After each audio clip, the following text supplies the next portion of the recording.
BRS college Dumiyani ખાતે 3 નવા રમતગમતના મેદાનનું લોકાર્પણ કરવામાં આવ્યું। ઉપલેટા નજીક આવેલી BRS કોલેજ ડુમિયાણી ખાતે વિદ્યાર્થીઓની રમતગમત પ્રતિભાને પ્રોત્સાહન આપવા માટે 2 ખોખો અને કબડ્ડી મળી કુલ 3 નવા મેદાનોનું ઉદ્ઘાટન કરવામાં આવ્યું હતું। આ પ્રસંગે પ્રિન્સિપાલ ડોક્ટર ઘનશ્યામસિંહ ગોહિલ, ખેતકુલ ધારાના કોઓર્ડિનેટર મહેશભાઈ વસાવા તથા સમગ્ર સ્ટાફ ઉપસ્થિત રહ્યો હતો। લોકાર્પણ બાદ વિદ્યાર્થીઓ દ્વારા ખોખો અને કબડ્ડીની રોમાંચક પ્રદર્શનની મેચો રમાઈ હતી। મહેશભાઈ વસાવા દરરોજ સવાર સાંજ વધારાનો સમય ફાળવીને ખેલાડીઓને ઉત્કૃષ્ટ તાલીમ આપી રહ્યા છે। કોલેજની આ પહેલી વિદ્યાર્થીઓમાં શિસ્ત, ટીમ વર્ક અને નેતૃત્વ જેવા ગુણો ખીલશે તેમજ સર્વાંગી વિકાસ માટે સુવર્ણ તક મળશે।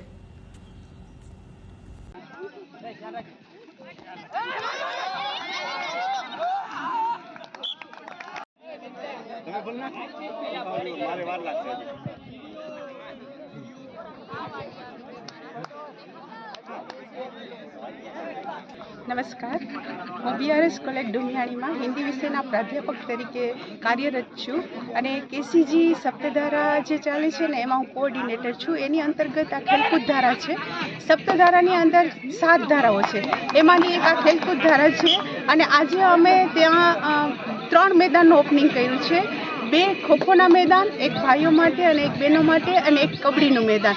અને ઓક્ટોબર મહિનામાં અમારે અહીંયા સૌરાષ્ટ્ર યુનિવર્સિટી સંલગ્ન જેટલી પણ કોલેજ છે ને એ બધી જ કોલેજની સ્પર્ધા છે ખોખોની, એ અહીંયા BRS કોલેજ ડુમિયાણીમાં આયોજિત કરવામાં આવી છે। અને અમારા વસાવા સર છે કોઓર્ડિનેટર ખેલકૂદના, એ ખૂબ જ બાળકોને પ્રેક્ટિસ કરાવે છે, સવારે 2 કલાક અને સાંજે 2 કલાક।